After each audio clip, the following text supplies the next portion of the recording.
How's everyone doing tonight? I decided to give stand-up a try because it makes me nervous. And a friend of mine, thank you. A friend of mine says that if you fear something, it's because you respect it. My therapist recently diagnosed me with a deep-seated respect of commitment.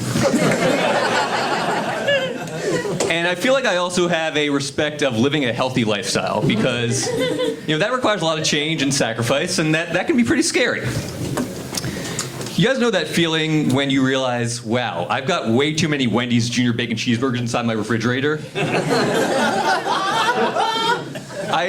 Frankly, I really hope that nobody can identify with that because it's a pretty pathetic spot to be in, and it's maybe the most shameful experience of my life. And that's saying something because back in college, I was pretty well known in my dorm for doing an impression of Stephen Hawking on a treadmill.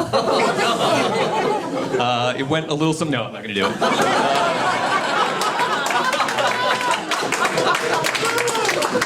But so the bar for shame is pretty low for me, and a pile of cheeseburgers is probably what hit it. You guys are probably wondering, dear sweet baby Anthony, how did you find yourself in a spot? You guys can call me that. I like it. How did you find yourself in a spot where you had enough Wendy's Junior Bacon Cheeseburgers in your fridge to choke a cannibal cow? Well, it all started about a year ago. I went through a breakup, and I just needed to regain some confidence. So I reached out to this friend of mine. He's a personal trainer. And I told him I wanted to gain muscle mass. And as you can see, mission accomplished. So he tells me, okay, forget everything that you know about physical fitness. And I was like, done.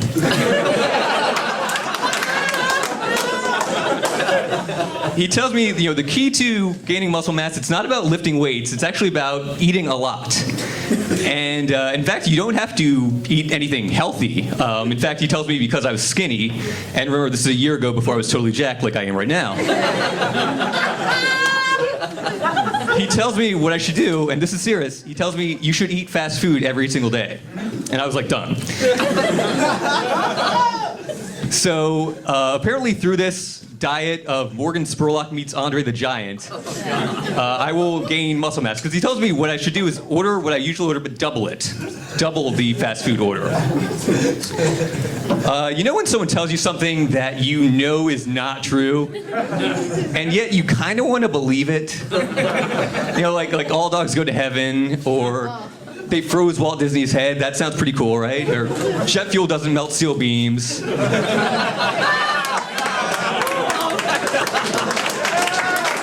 Hot take. The Stephen Hawking bit, that's not my worst, so don't worry. So that's kind of how I felt about this whole fast food thing. But I was like, you know what? He's a personal trainer. He must know what he's talking about. And, what do I have to lose besides my health and my dignity? I'm 32. Everybody's got their first heart attack at some point. Made me kind of wonder, what other health tips does this guy have to offer? Stop washing your hands, never wear a seatbelt, limit your exposure to oxygen. So basically, I've got this free pass to eat all the fast food that I want, and it's all in the name of good health. But there's something that I think I knew inherently, and yet didn't really realize until it was in my wheelhouse here, that it's very hard to convince your stomach to accept normal intake with no preparation whatsoever. I feel like that requires some sort of surgery that is probably black market sort of stuff. So nothing quite prepares you for the sight of 4 cheeseburgers, 20 chicken nuggets, and 2 large fries. That is what, objectively speaking, nutritionists call a fuck ton of food. So I'm on my quest here to get rock hard abs through this mountain of cheeseburgers. I'm like, how does Channing Tatum do this?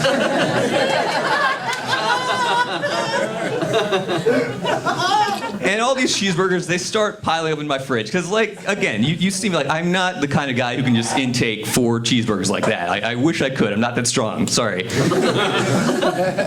And, this is where it starts getting depressing. And I know what you're thinking, like, this is where it starts getting depressing. Like, no, dear sweet baby Anthony, this has been depressing from the get-go, okay? We're sympathizing with you, but no, we're depressed too. But the thing is, I'm very blessed. I have the remarkable ability to delude myself into thinking that everything is okay when it clearly is not. It's great, I get it from my mom.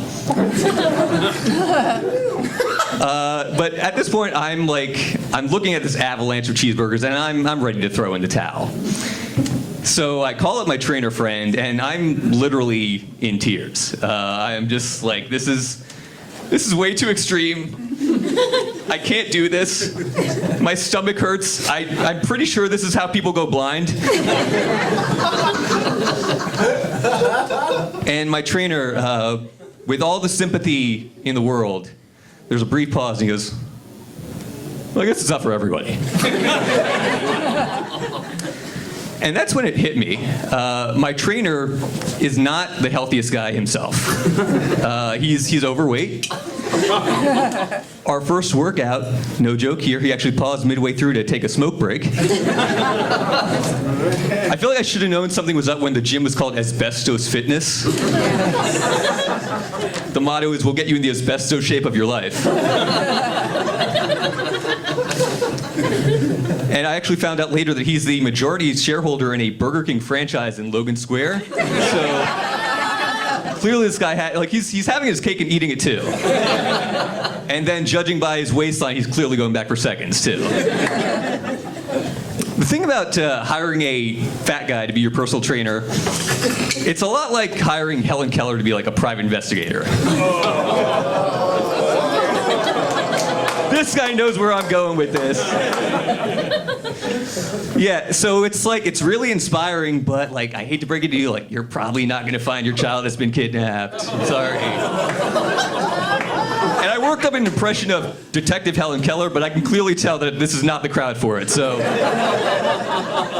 I'll spare you on that one. But anyway, look, I know it sounds like I'm fat shaming here.